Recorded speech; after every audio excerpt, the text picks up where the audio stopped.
Hypertension এবং এর সাথে সাথেই যে আরেকটা শব্দবন্ধ উঠে আসে সেটা হচ্ছে মাস্ট হাইপারটেনশন। প্রচুর মানুষ এরকম থাকেন যারা একটু অ্যাংজাইটিতে ভোগেন। তো দিনের বেলা দেখলাম প্রেশার নর্মাল, সন্ধেবেলা ভোর রাতের দিকে হয়তো তার প্রেশার বেড়ে যায়। ফলে যখনই আমি কোনো পেশেন্টকে 3টে বা তার বেশি ব্লাড প্রেশারের মেডিসিন দেওয়া সত্ত্বেও কোনো অন্য কারণে তার প্রেশার হয়েছে কিনা সেই জিনিসটা ফাইন্ড আউট করাটা খুব জরুরি। কখনো কখনো চোখে অন্ধকার দেখা বা দুর্বল বোধ করার মতো সিমটম আসে। বর্তমান সময়ে হাইপারটেনশন অতিমাত্রায় বেড়ে চলেছে। হাইপারটেনশন ও ব্লাড প্রেশারের খুঁটিনাটি বিভিন্ন বিষয় নিয়ে দুটি পর্বেই আলোচনা করছেন বিশিষ্ট চিকিৎসক ডক্টর সৌরভ নাগ। প্রথম পর্বে শুনেছেন হাইপারটেনশন কি কি করে বুঝবেন আপনার ব্লাড প্রেশার বাড়ছে, উচ্চ রক্তচাপ বাড়লে শরীরের কোন কোন অঙ্গ ক্ষতিগ্রস্ত হতে পারে, এই সমস্যার সমাধান কি, বাড়িতে বসে কিভাবে ব্লাড প্রেশার মাপবেন, ইত্যাদি ইত্যাদি।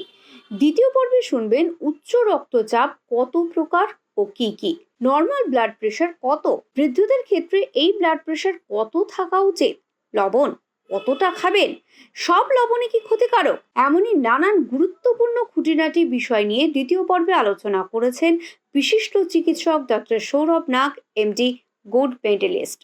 এটা খুব একটা মজার জিনিস, হোয়াইট কোট হাইপারটেনশন এবং এর সাথে সাথেই যে আরেকটা শব্দবন্ধ উঠে আসে সেটা হচ্ছে মাস্ট হাইপারটেনশন। জানবেন কিছু কিছু পেশেন্ট এরকম থাকে ডাক্তারের চেম্বারে ঢোকার পূর্বে হঠাৎ করে তার প্রেশার বেড়ে যাচ্ছে, সে অ্যাপ্রিহেনশন কি হবে যদি এটা হয়, এই ভয়ে ভয়ে তার পালস রেট বাড়লো, তার প্রেশার বাড়লো, সে ঘামতে শুরু করলো।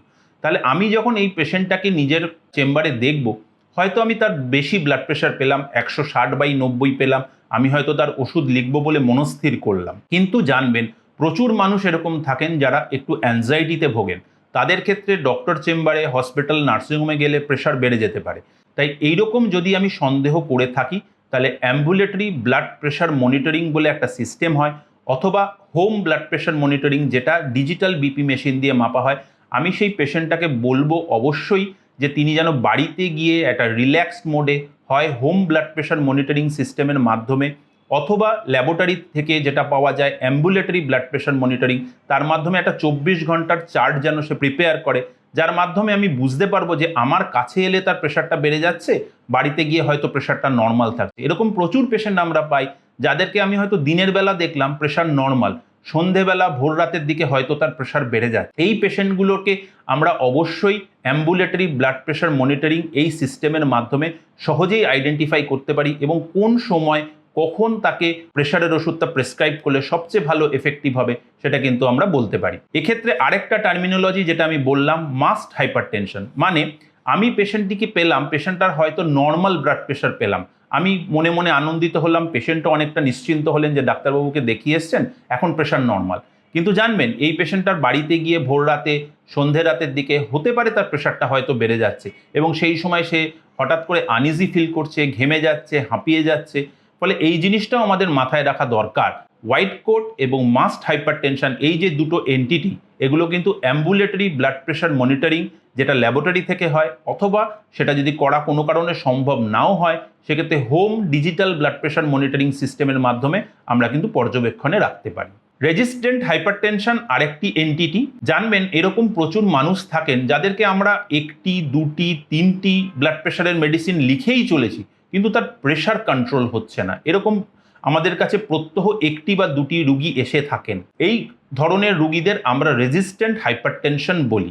মানে এই রুগীদের ন্যূনতম পক্ষে 3টে গ্রুপের অ্যান্টি হাইপারটেনসিভ মেডিকেশন সর্বোচ্চ ডোজে দেওয়া সত্ত্বেও তার ব্লাড প্রেশার কন্ট্রোল হচ্ছে না, তাকে আমরা 4র্থ বা 5ম ব্লাড প্রেশারের মেডিসিন অ্যাড করতে হচ্ছে। যখন আমি এরকম কোনো পেশেন্ট পাবো অবশ্যই কিছু জিনিস পরীক্ষা করা দরকার। পেশেন্টের থাইরয়েড আছে কিনা, কিডনি কেমন কাজ করছে, পেশেন্ট আদৌ ওষুধটা ঠিকমতো খাচ্ছে কিনা, সঠিকভাবে সে সল্ট ইনটেক রেস্ট্রিকশন করেছে কিনা, সে রেগুলার কোনো ফিজিক্যাল এক্সারসাইজ করছে কিনা, তার কোনো হরমোনাল ডিসঅর্ডার আছে কিনা, হতে পারে তার হয়তো অ্যাড্রেনাল গ্ল্যান্ডে কোনো প্রবলেম আছে। ফলে যখনই আমি কোনো পেশেন্টকে 3টে বা তার বেশি ব্লাড প্রেশারের মেডিসিন দেওয়া সত্ত্বেও তার প্রেশার আনকন্ট্রোল থাকবে, অবশ্যই কোনো অন্য কারণে তার প্রেশার হয়েছে কিনা সেই জিনিসটা ফাইন্ড আউট করাটা খুব জরুরি। এই গ্রুপের পেশেন্টদের আমরা রেজিস্ট্যান্ট হাইপারটেনশন বলি। সঠিকভাবে চিকিৎসা করলে, সঠিকভাবে রোগ নির্ণয় করলে বহু ক্ষেত্রেই এই ধরনের পেশেন্টদের ব্লাড প্রেশার সহজেই কন্ট্রোলে আনা যায়। নর্মাল কত হলে আমরা বলবো যে ব্লাড প্রেশার আপনার নিয়ন্ত্রণে আছে? এই নিয়ে বিভিন্ন গাইডলাইন্স রয়েছেন, ভারতীয় গাইডলাইন রয়েছে, ইউরোপিয়ান গাইডলাইন রয়েছে, আমেরিকান গাইডলাইন রয়েছে। কিন্তু আমরা এই বিভিন্ন গাইডলাইনের মধ্যে না গিয়ে সহজভাবে যদি বলি, আপনি যদি ইয়াং পেশেন্ট হন, আদারওয়াইজ হেলদি পেশেন্ট, তাহলে আপনার 130/80 এই ব্লাড প্রেশারটা মেনটেন করা উচিত। 120/80 হলে খুব ভালো।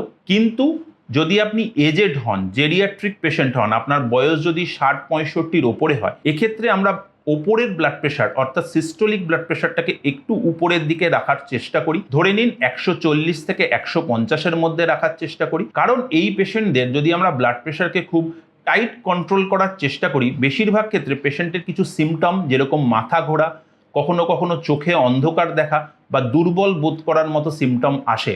তাই জেরিয়াট্রিক পেশেন্টদের ক্ষেত্রে আমরা একটু রিল্যাক্স রাখি ব্লাড প্রেশার টার্গেট।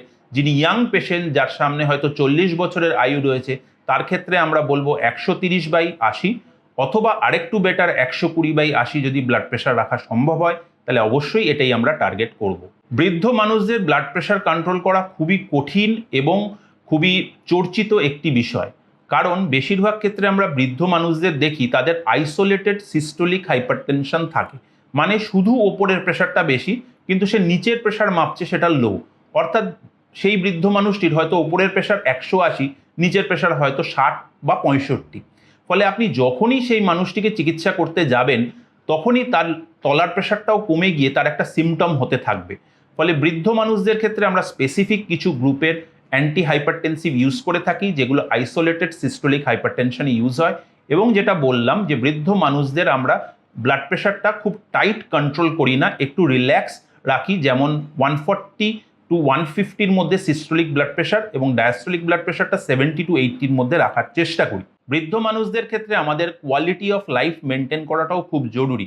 কারণ সেই মানুষটি যদি সারাদিন দেখছে তার মাথা টলছে, দুর্বল বোধ করছে, হতে পারে সেই মানুষটির হয়তো একটা নিউরোলজিক্যাল প্রবলেম আছে। ফলে মাল্টিপল ড্রাগ এবং তার এফেক্ট, এছাড়াও পেশেন্টের একটা কোয়ালিটি অফ লাইফ মেনটেন করাটাও কিন্তু আমাদের কর্তব্য। তাই ব্লাড প্রেশার কন্ট্রোল একটা আর্ট, এবং ডাক্তারবাবুর সাথে সহমত হয়ে রোগীর সাথে প্রপার ডিসকাশন করে বাড়ির লোকের সাথে আলোচনা করেই এর চিকিৎসা এগোনো উচিত। অনেক ক্ষেত্রেই আমরা বলে থাকি যে আপনি কাঁচা নুন খাবেন না। কাঁচা নুন মানে টেবিল সল্ট, যেটাকে আমরা বলি। অনেক পেশেন্ট এসে বলেন, ডাক্তারবাবু আমি নুনটা কি ভেজে খেতে পারি? উত্তর হচ্ছে না, আপনি ভেজেই খান, রান্না করেই খান, বা যাই খান, নুন নুনই থাকে। ফলে রান্নায় যেটুকু নুন না দিলেই নয় সেটুকু দিয়ে রান্না করবেন। প্রয়োজনের তুলনায় অতিরিক্ত নুনের ব্যবহার কমাবেন এবং চেষ্টা করবেন সারাদিনে যেন 2 থেকে 5 গ্রামের বেশি সল্ট ইনটেক না হয়। পাশাপাশি অনেকে আমরা নিজেদের অজ্ঞাতসারে প্রচুর পরিমাণ নুন খেয়ে থাকি। যেমন ধরুন আপনি দোকান থেকে একটা বার্গার কিনলেন, জানবেন ওই বার্গারের মধ্যে প্রিজারভেটিভ হিসেবে অতিরিক্ত মাত্রায় সল্ট দেওয়া রয়েছে। আপনি হয়তো একটি মল থেকে গিয়ে সেখান থেকে হয়তো চিকেন নাগেটস কিনলেন, জানবেন তার মধ্যে অতিরিক্ত মাত্রায় সল্ট রয়েছে, কারণ সল্ট না থাকলে সেটা প্রিজারভেটিভ হিসেবে কাজ করবে না। তাই অবশ্যই মাথায় রাখবেন যে কোনো প্যাকেটজাত দ্রব্য অতিরিক্ত সল্ট কন্টেন করে। তাই প্যাকেটজাত দ্রব্যের বদলে নিজের শিশুকে বা নিজের পরিবারকে সুরক্ষিত রাখতে অবশ্যই ঘরোয়া খাবারের ওপরই বেশি ভরসা করুন।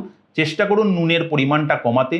নুন খুবই জরুরি আমাদের জীবন ধারণের জন্য, কিন্তু অতিরিক্ত নুন কিন্তু শরীরের পক্ষে হানিকারক। দুটি পর্বেই আপনারা জানতে পারলেন হাইপারটেনশনের বিভিন্ন বিষয়। আগামী পর্বে দেখবেন এমনই গুরুত্বপূর্ণ আরও একটি বিষয়।